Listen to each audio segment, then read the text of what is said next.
Bom, vamos falar agora, gente, dos recentes casos aí de assédio político.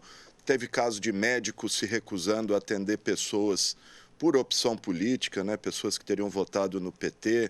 Temos também aí uma divulgação de lista pedindo boicote a empresas e profissionais que também teriam simpatia pelo PT, manifestos antidemocráticos que não reconhecem resultado de eleições, protestos fechando rodovia e tudo mais. Mas para entender tudo isso, saber a legalidade de cada ato desse, como as pessoas devem se comportar, como denunciar, eu vou conversar agora com a advogada Maria Fernanda Galheigo, que também tem se posicionado bastante aí nas redes sociais sobre esses temas, mostrando a ilegalidade ou legalidade de determinados atos. Doutora, obrigado por estar aqui com a gente.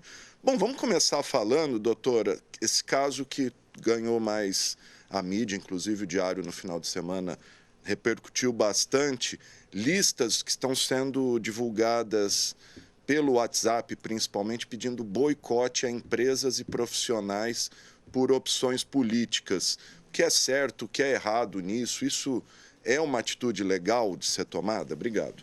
Alexandre, obrigada. Bom dia para vocês. Queria agradecer o espaço, né, da TV Câmara. Afinal de contas, né, a Câmara Legislativa é um espaço de democracia dentro do município, né? Então a gente começa aqui, começa tudo, né, e que leva aí ao âmbito federal. É importante a gente entender, antes de qualquer outra coisa, que a Constituição Federal e as leis que a gente trata, né, são leis específicas do que a gente chama de Estado Democrático de Direito. E esse Estado ele existe justamente para se coibir, né, a qualquer tipo de regime totalitário, né, em que uma minoria ideológica tome a voz da maioria, né? Então, antes de tudo, a gente tem que ter isso em mente. É claro que ambos os lados têm seus direitos e tudo isso tem que ser tratado, né? Agora, a questão das listas e dos boicotes, né? A partir do momento que a Constituição Federal reconhece o direito de voto, né, reconhece a eleição de voto do candidato da maioria da população, maioria quantitativa da população, em que se homologa essas eleições, né?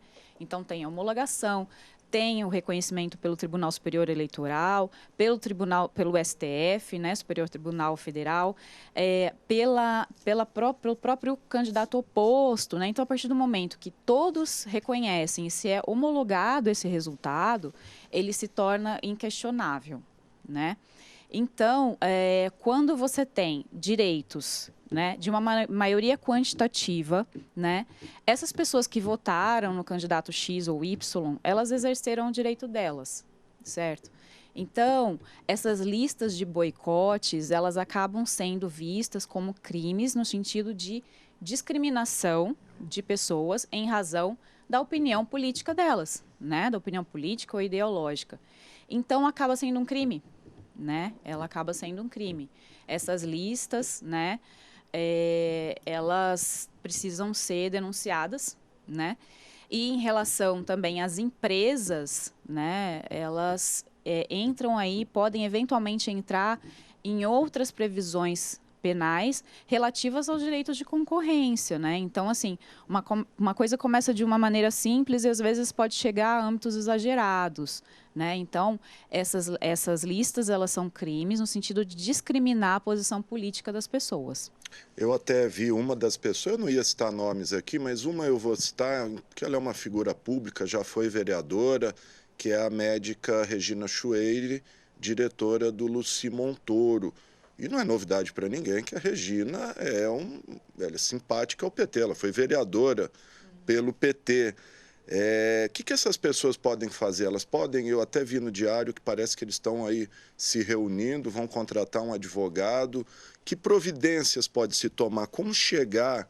Esse é o problema do WhatsApp, né? Como chegar a quem fez, quem disparou a primeira, o autor, vamos dizer, da lista, né? Então, chegar ao autor é uma questão que vai envolver uma investigação policial, né? A partir do momento que você tem um crime de discriminação por posição política, né? Essas pessoas elas precisam denunciar, registrar essa ocorrência, né? E é importante a gente deixar claro que qualquer tipo de discriminação, por mais simples que seja, de qualquer motivo, precisa ser registrado na polícia, né? Mesmo que você não tenha a intenção de processar nem nada, porque de repente em algum outro momento, eventualmente, mais para frente, isso se intensifica, então você já tem esse registro. É sempre importante dizer isso. Nesse caso, né, da doutora Regina, ela se posicionou politicamente, o que já era esperado, né? E mesmo assim, ela foi tolhida na liberdade. Aí entra a questão da liberdade de expressão, né? Nós já estamos já há algum tempo, né? Quem tem essa outro tipo de visão, vamos chamar de visão progressista, já está há algum tempo sem poder manifestar a sua opinião, né? As pessoas estão com medo, né? Exatamente, principalmente em Rio Preto, que é um município que a maioria tem uma visão mais liberal no sentido de votar no candidato Jair Bolsonaro, enfim. Então, O que é direito deles também, exatamente. Né? Mas a partir do momento que você tem um movimento social de maioria, você se sente relativamente tolhido, né? Você tem medo desse tipo de boicote, né? Mas o importante é a gente deixar claro que esses movimentos, essas listas, elas precisam ser levadas à polícia. A polícia tem que fazer uma investigação, né? Eventualmente, né, não sendo recebidas pela polícia, existe a possibilidade de fazer diretamente a representação no Ministério Público, né, que é um órgão também. Então, você pode acessar tanto a Polícia Civil quanto o Ministério Público. O Ministério Público tem, a partir da pandemia, recebido as representações direto online, né? Pela internet. Então, é só procurar o Ministério Público do Estado de São Paulo e registrar lá pela internet mesmo a sua representação, juntar as provas, printar, ter os prints das provas e tudo, né? E aguardar aí o número de protocolo e que se peça, aí o Ministério Público vai oficiar a polícia para que se abra essa investigação. Então, quem vai chegar a quem começou? A polícia. E esse tipo de crime, ele é passível de prisão, doutora? Na prática, não é um crime que vai implicar, não é um crime grave que vai implicar numa prisão, né? A gente sabe que na prática é mais uma questão que precisa ser denunciada, aquilo que a gente já se referiu, né? Qualquer tipo de discriminação precisa ser denunciado, por mais simples que seja, né? Para que a partir daí possa se chegar aonde que vai dar esse crime. Na prática, a gente sabe que são crimes que não levam, assim como os crimes contra a honra, né? Injúria, quando você xinga alguém, né? São crimes que não levam à prisão, mas que eles podem aí, eventualmente, também te dar um respaldo para você pedir uma indenização civil, né? Uma indenização pelos danos morais, né? Exatamente. E empresas até por prejuízo, né? Perdas aí. Enfim. Exatamente. Eu vi aí nos grupos também de WhatsApp, chegaram ao absurdo de sugerir de marcar lojas com símbolos para identificar lojas aí que seriam, enfim, empresários que seriam simpáticos ao presidente eleito, o que nos remete àquela Alemanha que marcava a porta dos judeus com uma estrela dourada, né? A gente tem visto esse final de semana muitos teóricos, né, sobre os regimes totalitários, fascistas e nazistas, trazendo os conhecimentos para a gente. Eu vi um que me falou uma coisa muito interessante. Quando a gente fala de nazismo, a gente imagina uma coisa muito mítica, assim, que ficou na memória, contra os judeus, como uma coisa que nunca aconteceria, né? Mas se a gente transferir para a nossa realidade, em que você tem pessoas pedindo um golpe militar, né, para defender um posicionamento ideológico altamente patriota, né, que se diz que as minorias sociais, né, minorias sociais a gente entende que a população LGBTQIA+, né, a população negra, por mais que seja uma quase maioria em quantidade, mas é uma minoria em termos de potencial financeiro, né, nordestinos, enfim, qualquer grupo que se possa discriminar determinadas pessoas, a gente chama de minorias sociais. Então, a partir do momento que você começa a demarcar minorias sociais, pessoas de determinado posicionamento, pessoas de determinada origem, né, e defender um golpe militar, isso remete muito ao fascismo, né? Isso remete muito ao fascismo. Então, é uma questão muito complicada, né, que envolve diversos crimes, né? Não é só assim uma denominação, né? Fascismo como uma denominação filosófica, histórica, mas envolve essa questão de discriminação, ela pode desenvolver diversos crimes e diversos episódios de violência, né? E no absurdo que a gente tem visto, não só no âmbito assim civil de empresas profissionais liberais, mas dentro das próprias famílias, né? Então, essa questão ela pode se tornar uma tragédia, né? Se ela não for pensada e repensada pela população com bastante carinho. A gente viu um caso horroroso na Universidade Federal de Santa Catarina, né? Aliás, Santa Catarina tem ali vários casos aí de, enfim, apologia ao nazismo, neonazistas. Uma carta, um negócio que penduraram lá, uns panfletos. Eu nem sei se eu leio isso daqui, porque é um negócio... Mas o campo está cheio de gente gorda, gente preta fedida, gente feia. Nós estaremos sempre atrás de você, cuidado. A gente está cada vez maior, a gente vai estar ao seu lado, na sua frente. A polícia não nos intimida. Atenciosamente, SS, né? Que é a polícia secreta do nazismo. Exatamente. Né? É importante a gente diferenciar, né, a posição política de muitas pessoas, que são metade do país, lembrando que apologia ao nazismo é crime também. Exatamente. Né? Então, assim, existe aí uma massa de pessoas que é metade do país que votou no presidente da situação, né, no presidente atual. E a gente não, claro que a gente não pode assumir ou entender que todas essas pessoas têm esse tipo de posicionamento criminoso. Isso não é verdade. A gente sabe que não é. A gente sabe que a grande maioria são pessoas que têm uma opinião política liberal. Acabou, a eleição certo? Acabou. Exatamente. Né? Então, elas estão exercendo o direito delas. Agora, o direito, ele vai até o voto. O direito à livre opinião, ele vai até... Qual é o limite, né, da minha liberdade de expressão? A sua liberdade de expressão, ela vai até o Estado Democrático de Direito. Então, ela vai até o momento que ela começa a atingir os direitos do outro.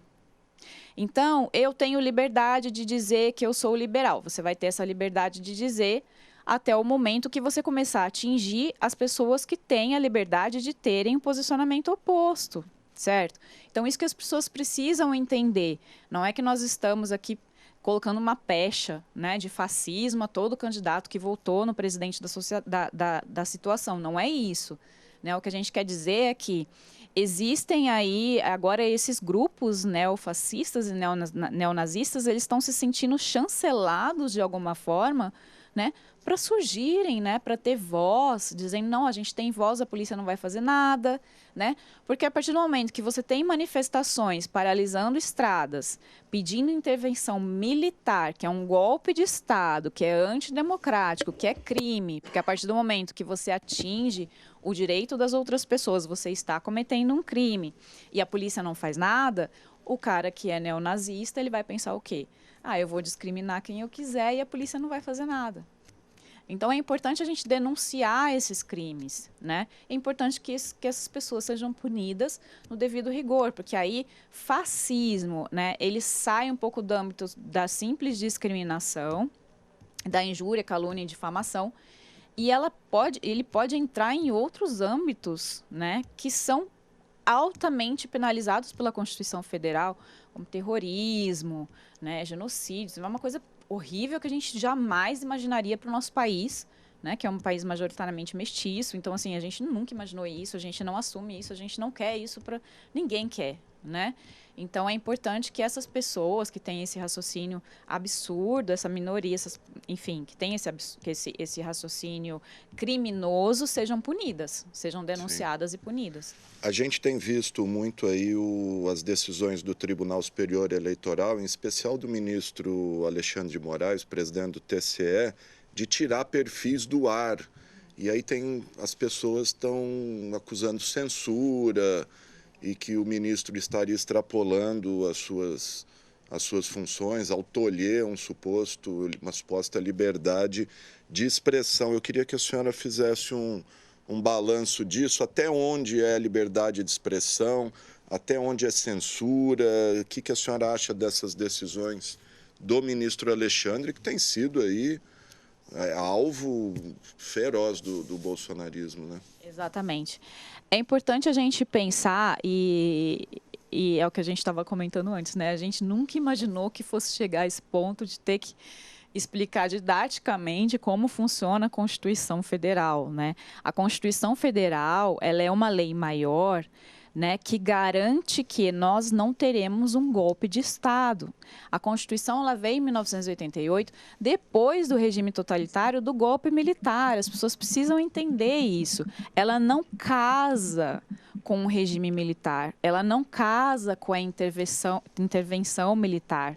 Né? Ela tem ali, ela garante o direito de expressão das pessoas e opinião, só que esse nosso direito, de todo mundo, ele vai até onde... Tem um limite, né? Você não pode sair comentando. Imagina a gente aqui na TV pregando extermínio de pessoas. Exatamente. Ele vai até onde ele começa a atingir o direito do seu igual. Certo? Então, a gente não pode, como você disse, se a gente começar a pregar aqui extermínio, enfim...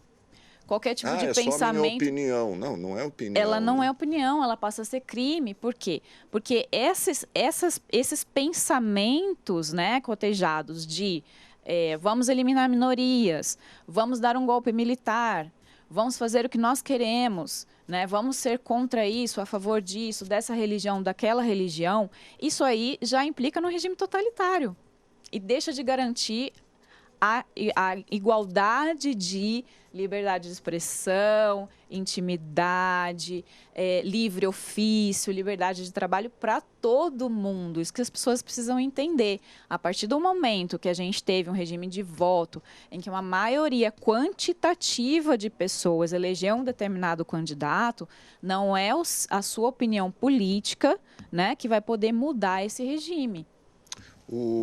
A questão do artigo 142 da Constituição, que a gente vê nesses manifestos, não, presidente, invoque o 142, a Constituição prevê a intervenção das Forças Armadas. O que diz exatamente esse artigo 142, doutora? Então, eu vou dar uma explicação aqui mais simples, né, para as pessoas. As pessoas invocam esse artigo à torta e à direito como se ele quisesse dizer qualquer coisa. O artigo 142, ele é constitucional e está na Constituição porque ele justamente serve para que não se coloque um regime de golpe totalitarista ou militarista, seja ele qual for, né? Então, o artigo 142, ele diz que as Forças Armadas, elas atuam sempre em defesa do Estado Democrático de Direito e dos valores constitucionais, né? Não só as Forças Armadas, a gente pode estender também para as forças de segurança pública, e as pessoas podem ver que as polícias foram acionadas no sentido de barrar as manifestações antidemocráticas. E por que as polícias tiveram a obrigação de atender isso, né? Porque elas têm a obrigação de defender o Estado democrático. O Estado democrático é o quê? É a maioria de votos elegendo o candidato da maioria. Né? Então, a intervenção militar, na verdade, ela poderia servir para o oposto, que seria as Forças Armadas barrando essas manifestações antidemocráticas. As Forças Armadas, elas funcionam sob a guarda precípua da Constituição Federal. Então, a obrigação deles é guardar a Constituição. Tanto que tantas pessoas, né, milhares de pessoas no Rio, em São Paulo, em cidades grandes, foram se manifestar e as Forças Armadas não fizeram nada. Por quê? Mesmo que haja, eventualmente, o viés político ali dentro, né, dos quartéis.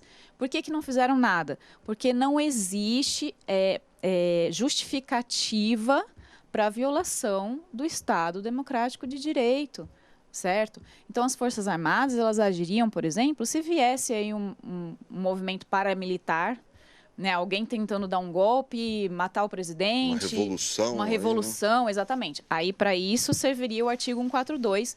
Não é o caso do que nós estamos vivendo. A gente sabe que isso é um pouco complicado para as pessoas entenderem essa coisa de, né, possibilidade de intervenção versus liberdade de opinião, mas é preciso entender que a Constituição Federal ela existe para garantir a opinião e o posicionamento de todos os brasileiros. E a democracia, você pode muito, mas não pode tudo na democracia. Exatamente. Né? Porque a partir do momento que você pode tudo, você extrapola os limites, né? O ser humano é assim.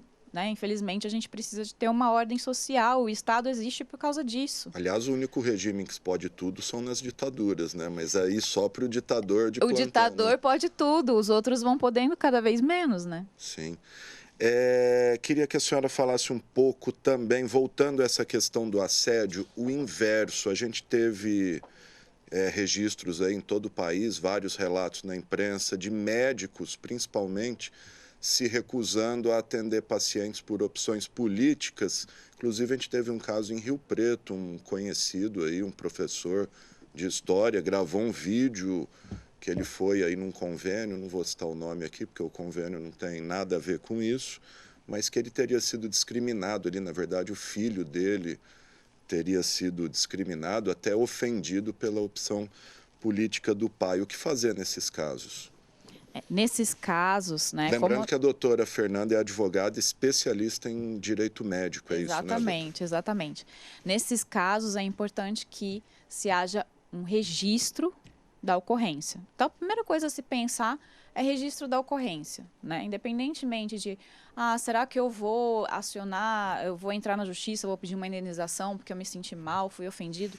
Primeira coisa que você deve fazer sempre, né, é fazer um registro dessa ocorrência, né? E eventualmente você pode fazer até pela internet esse registro, né?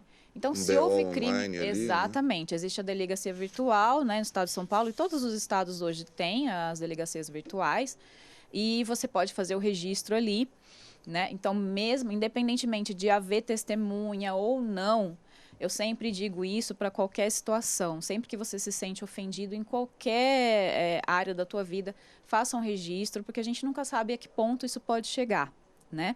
Então, assim, a questão é sobre o atendimento médico.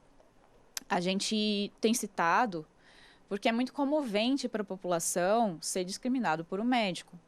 Principalmente porque o paciente, quando ele procura um médico, ele está doente, né? Na grande maioria das vezes. Ninguém vai passear no médico, né? Exatamente. Então, ele já está fragilizado. E é muito chocante, como a gente viu aquele caso do parto, né? Que o médico fez o parto e falou assim, olha, bebezinho aqui, vai voltar 22, voltou 22, não voltou. Por que o paciente se sente mal, embora poderia ter sido uma brincadeira?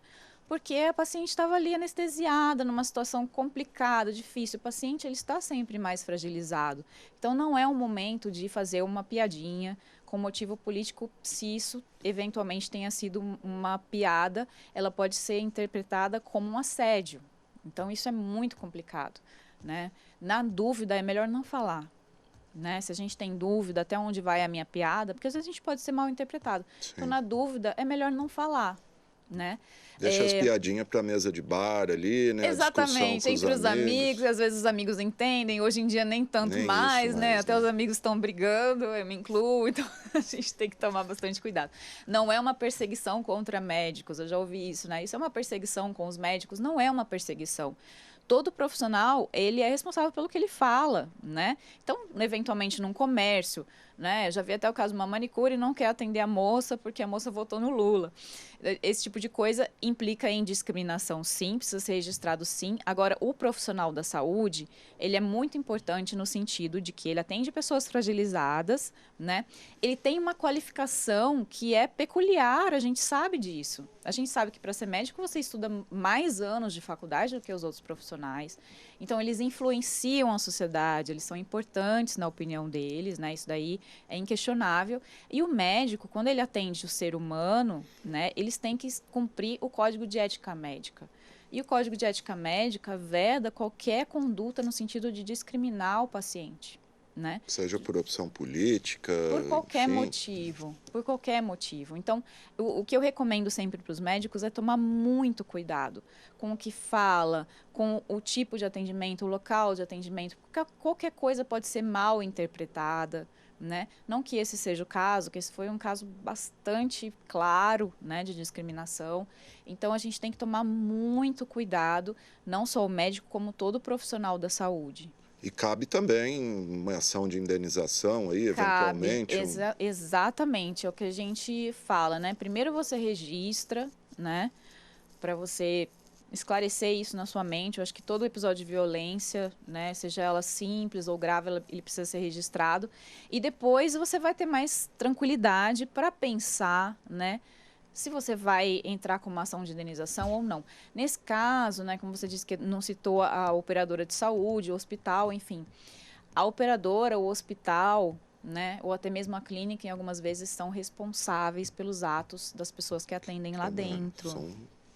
Tá falando em nome ali Exatamente. Então, elas responderiam eventualmente uma ação civil aí de indenização pelos danos morais. Sobre esse caso, só para registrar, o professor voltou nas redes sociais depois, disse que foi procurado pelo convênio, disse que o convênio afastou o médico e disse que vai abrir uma sindicância. Ele disse que foi muito bem tratado, atendido, teve uma resposta muito boa do convênio, menos mal, mas o estrago já está feito, principalmente para a criança. Quero registrar aqui também, doutor, e quero que a senhora comente que hoje está tendo mais um dos manifestos aí, estão chamando uma greve aí em protesto contra o resultado das urnas.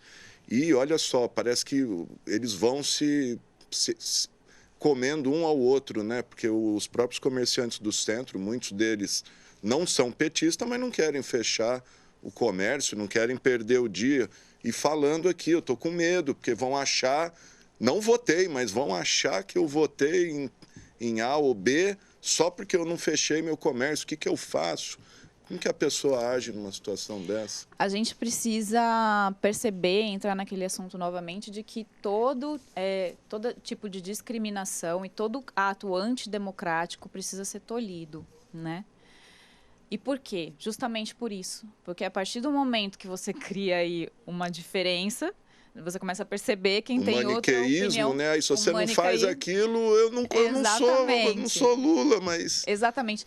E isso não é bom para ninguém, né, dentro da política. Porque o Brasil, estamos 522 anos de histórias trágicas na política, então a gente nunca sabe o dia de amanhã. Né? Então, hoje você está assumindo uma posição política e você vai ter que ser responsável por ela para sempre. Também tem esse lado. Em relação ao comércio, né? Existem os direitos de livre concorrência. Né? Então, assim, o comerciante que resolve fechar o seu estabelecimento, ele tem esse direito. Ele pode fechar o estabelecimento o dia que ele quiser. Né? Ele quer fechar por motivos políticos. Ele pode fechar, ele está em luto, ele pode fechar. O que não pode é haver algum tipo de violência ou grave ameaça no sentido de coagir, de convocar, né? Exatamente, de convocar ou coagir o comércio todo a fazer uma greve e um fechamento aí. Senão vira igual as favelas do Rio, né? Exatamente. Desce um salve geral lá, todo mundo tem que fechar. E aí você entra na violência. Então, essas manifestações, elas precisam ser pontuadas com muita calma, né? Uma coisa é você dizer, vou fechar quem for a favor do presidente da situação, vamos todo mundo fechar. Uma coisa é isso, outra coisa é você começar a incitar, ameaçar. Quem não fechar é Exatamente. Lula ou é PT, então você é petista. Exatamente, aí já entra na ameaça, pode entrar nos crimes contra a honra, entra na questão da livre concorrência, que tem crimes previstos no Código Penal, então isso é muito importante.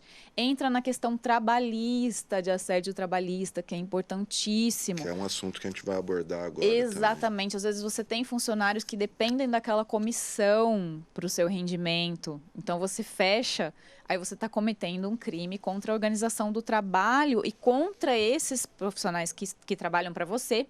E você pode ser, eventualmente, aí, chamado, interpelado na justiça trabalhista, né? O que é um prejuízo. Né? Inclusive, o Ministério Público do Trabalho recebeu centenas de denúncias, de São Paulo, eu estou falando, né?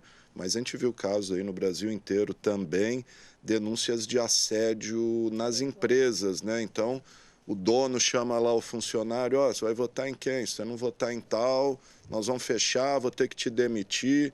Inclusive em Potirendaba, parece que teve aí um ruído bastante grande lá, porque a prefeita apoia explicitamente o atual presidente.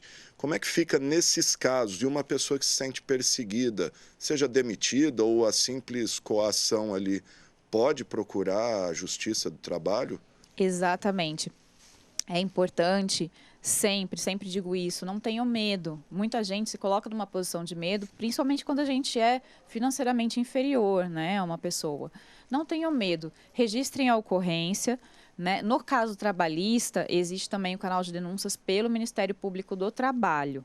Então, é procurar o site do Ministério Público do Trabalho e registrar lá a sua representação, né? É um órgão sério, é um órgão que tem ali a ouvidoria deles mesmos. Então, assim, mesmo que eventualmente, né, não seja, a sua denúncia não seja verificada ou que aconteça algum tipo de coação, alguma coisa nesse sentido vindo lá de dentro, isso vai ser auditado e também é crime, né? Então, é sempre importante que se façam os registros. O trabalhador, ele é sempre respaldado pelas suas leis, né, que o protegem.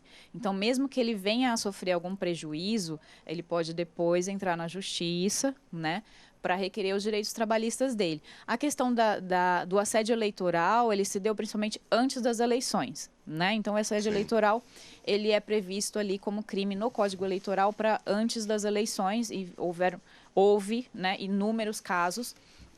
Esses casos, muitos foram denunciados, como você disse, né? E a partir dessas denúncias, esses patrões, eles vão responder na justiça criminal, né? Pelo crime previsto no Código Eleitoral, e, eventualmente, essa resposta pode ser usada numa indenização trabalhista, né? Então, pesa no bolso, né? E a justiça trabalhista costuma ser pesar na mão ali, né? Exatamente, né? Porque a gente não depende de um juiz, né? Existem os recursos, existem os tribunais, né? Então, eu imagino que a gente vive um momento da história que, a partir daqui do próximo ano, daqui a uns 2, 3 anos, de repente até 4 anos, quando a gente estiver na outra eleição, que as pessoas vão ter a oportunidade novamente de exercer o seu direito e escolher o candidato que elas quiserem, a gente vai estar vendo os resultados catastróficos, né? Os prejuízos financeiros que algumas pessoas tiveram em virtude de dizer o que elas queriam, né? Sim. E isso é uma lástima. É o ovo da serpente. É ruim para todo né? mundo, exatamente. Bom, gente, estou conversando com a advogada Maria Fernanda Galego sobre esses casos de assédio eleitoral, assédio político, discriminação por opinião política. E, bom, doutora, para a gente encerrar esse bate-papo aqui, o que a senhora projeta daqui para frente? Porque os manifestos não param. A gente viu o final de semana aí, Rio de Janeiro, milhares, não dá para ignorar, tinha muita gente na rua. Aqui em Rio Preto, muita gente protestando. O que a senhora acha que acontece? Isso vai acabar se arrefecendo? Se esses manifestos continuarem, o que pode acontecer? Enfim, o que a senhora projeta aí para os próximos meses? Olha, é importante a gente pontuar o que é uma manifestação pacífica, né, e o que é uma manifestação pacífica antidemocrática, né, que implica num crime, né? Uma manifestação pacífica seria eu pegar uma placa e dizer assim: não concordo com o presidente eleito, não gosto dele, acho que ele foi corrupto, não concordo. Juntar 5 pessoas, 10 pessoas em paz, sem interromper o trânsito, sem interromper a saúde, o funcionamento do comércio, o funcionamento da vida normal das pessoas que votaram com uma opinião contrária. Isso é uma manifestação pacífica. A partir do momento que você pede uma intervenção militar, você começa a cometer, incitar crimes. Agora tem que ser exatamente específica, porque já tem colegas que já estão contra mim, porque eu não fui específica. Você está incitando um crime contra o Estado Democrático de Direito. Porque aí um golpe militar seria um crime, e se você vai lá na frente do quartel pedir, você está incitando um crime, né? Então, você já está, mesmo que não esteja batendo em ninguém, xingando ninguém, você vai estar cometendo um crime que é uma incitação ao crime. Tá? Isso é muito sério. Então, é importante a gente ter esse bom senso entre o que é uma manifestação pacífica e o que implica em crime. Violência, ameaça, claro que é crime, né? A gente não precisa nem explicar isso. Outra coisa importante, compartilhamento de notícias na internet. As fake news, As né? fake news. O compartilhamento de notícias não passou a ser um crime específico ainda, embora ele esteja previsto num projeto de lei, provavelmente esse ano ele vai passar, né? Ele passará a ser previsto no Código Penal, né, como compartilhamento de notícias falsas. Hoje pode ser previsto como crime de injúria, calúnia e difamação, e por isso que os tribunais têm suspendido algumas contas, né? Tanto os políticos, os agentes políticos, né, entrando dentro das previsões de crime eleitoral, né, quanto nos crimes contra a honra, né, de eventual candidato ou de um grupo de pessoas. Então, por isso que essas contas foram suspensas. É importante a gente pontuar que nada é suspenso sem lei que previna, que preveja isso, né? Tem muita gente achando que os tribunais estão agindo da cabeça deles, e não é verdade. Que existe uma manobra jurídica, e não é verdade. Manobra jurídica é você deixar de escrever intervenção militar e escrever intervenção federal, que é uma coisa que não tem nada a ver. Que seria uma intervenção federal, né? A intervenção federal é a partir do momento que um estado da nação, né, vamos supor, o estado de São Paulo, está deixando de oferecer um serviço público, né, e o governo federal, a União, começa a perceber isso, ela pode intervir nesse estado para passar a fornecer esse serviço. Recentemente, a gente teve uma intervenção no Rio, né, na área de segurança. Exatamente. Ali. A segurança pública estava com problemas, né? É claro que existe um movimento político para isso, né? O governador conversa com o presidente, é sempre muito complicado, isso demora muito tempo para acontecer, porque é uma subversão à ordem federativa, né? E aí, a partir desse momento, a União ali, né, começou a intervir ali. Então, não tem nada a ver com o nosso caso. Não tem nada a ver com a federação intervir num estado específico. Não tem nada a ver. Então, isso é uma manobra jurídica, né? O que as pessoas acham que a gente está fazendo manobra. Não. O seu direito de liberdade de expressão, ele vai até aonde ele começa a atingir a opinião das outras pessoas. Então, a primeira coisa, é importante a gente saber o que é uma manifestação pacífica que pode ser feita e o que não é. Boicotar pessoas, né? Incitar fechamento, incitar intervenção militar, tudo isso é crime, né? Então, se eventualmente tem dúvida, dá uma pesquisada ou procura um advogado de confiança que tenha uma opinião imparcial, né? Também tem isso. Como toda a sociedade está dividida, tem profissionais, tem juízes, promotores, advogados que estão também atuando com viés político, né? Isso é incontestável. Então, é importante a gente ter muita calma nessa hora para não errar. Né? O que eu vejo daqui para frente é que... A senhora crê numa pacificação aí ou nós vamos ter essa polarização até as próximas eleições? Eu tendo a acreditar que o brasileiro ele tem um limite, né? Eu acho que a maioria dos brasileiros tem um limite nessa questão, né, de incitação ao fascismo. Eu acho que a gente tem um limite, né? Mas a gente não sabe se esse limite ele vai chegar logo ou se ele vai continuar sendo alimentado. Eu acredito que o grande problema desses nossos próximos anos são os veículos de desinformação, né? São veículos que não são imparciais. Isso é um problema muito grande e é uma coisa que a sociedade vai começar a pensar e falar muito sobre isso daqui para frente, né? Não é justo que alguns veículos de mídia compartilhem e criem, às vezes até falsifiquem fatos e notícias falsos, né, com o intuito de manipular uma massa. Isso é muito perigoso. Então, eu acredito que isso daí é uma coisa que vai vir à tona nos próximos anos. Agora, quem cometer crimes vai ser punido. Vai ser punido, eu acho que... Inclusive, o Ministério Público, o GAECO está em cima de empresários aí que financiaram bloqueio de estradas. Exatamente. Uma hora a bomba vai estourar. Exatamente.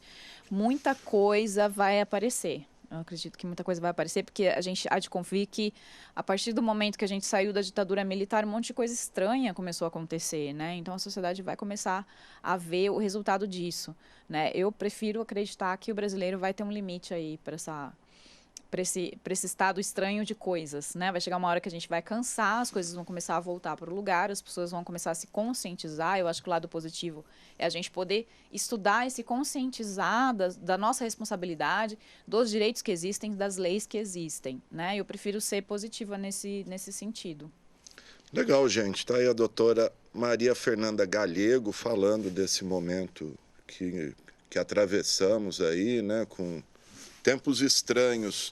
Doutora, quero te agradecer e lembrar as pessoas aí, a eleição acabou, o resultado está aí, vamos aceitar e trabalhar para daqui 4 anos Exatamente. Votar em quem você quiser. Exatamente. De novo, porque se continuar do jeito que está, nem votar mais a gente vai poder. Obrigado, quiser falar mais alguma coisa, fica à vontade. Eu agradeço, eu acho que aqui é o espaço específico onde as pessoas precisam falar sobre democracia, né? Para que todas as ideias sejam aceitas e que a gente saiba discutir com tranquilidade, mas também compreender e perceber a nossa responsabilidade de opinião.